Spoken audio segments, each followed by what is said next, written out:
আজ আমাদের ফেরার পালা। তখনও ভোরের আলো প্রস্ফুটিত হয়নি। পূর্ব আকাশে সূর্যি মামা এখনো ঘুমে। কোথাও কোনো জনমানব। ফিরতি পথে আবারও সেই শাপলা বিল। কথায় আছে, এক দেশের গালি আরেক দেশের বলি। আমরা একটা মুরব্বীকে বললাম যে বাঁশের সাহায্যে আমাদের শাপলা তুলে দেওয়ার জন্য। আমরা তাকে বোঝাতে ব্যর্থ হয়েছি। উনি আমাদের কথা বুঝেই না। অবশেষে এই চাচা আমাদের অনুরোধেই সকালবেলা ফোনে শাপলা তুলে দিলেন। মাঝখানে একটা তথ্য দিই, ইয়েমেন থেকে আগত হযরত শাহজালাল রহমতুল্লাহ আলাইহি মূলত 1303 খ্রিস্টাব্দে 360 জন সফরসঙ্গী নিয়ে রাজা গৌর গোবিন্দের বিরুদ্ধে যুদ্ধে বিজয় লাভ করেন। মূলত দেশটা ছিল আগে হিন্দু। হযরত শাহজালাল রহমতুল্লাহ মূলত তোমাদের ইসলামের বাণী পৌঁছে দেন। আমাদের শাপলা তোলা শেষ। চাচার সাথে একটা সেলফি, ছবি তোলা শেষ। চাচার এখন ছুটি।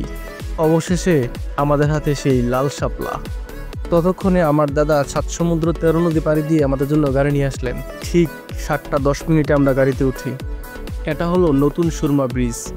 এখানে একটি দোকানে খাঁটি সিলেটি ভাষায় লেখা আছে, ইনু বেশি ইনু খাই। অবশেষে আমরা চলে আসলাম কাঙ্ক্ষিত সেই বাস স্ট্যান্ডে। আমরা হালকা নাস্তা খেয়ে কুমিল্লার উদ্দেশ্যে রওনা দিলাম। বাসের টিকিটের মূল্য 450 টাকা করে। আমরা এখন আছি পোস্টার আর ব্যানারের শহর মাধবপুর, হবিগঞ্জ। চারপাশে সবুজের সমারোহ আর বাসের পেয়াপু। আমাদের গাড়ি ছুটছে তো ছুটছে।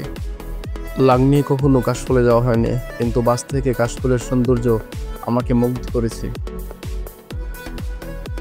বাংলাদেশে হাজার হাজার হেক্টর জমি রয়েছে যেখানে কোনো সময় ফসল চাষ করা হয় না, হলেও সেটা বছরে একবার। আমরা গিয়েছিলাম শীতের আগমনীতে, তখনও বর্ষার শেষ পর্যায়ে। বাংলাদেশে যতগুলো খারাপ রাস্তা রয়েছে তার মধ্যে ব্রাহ্মণবাড়িয়া বিশ্ব রোড অন্যতম।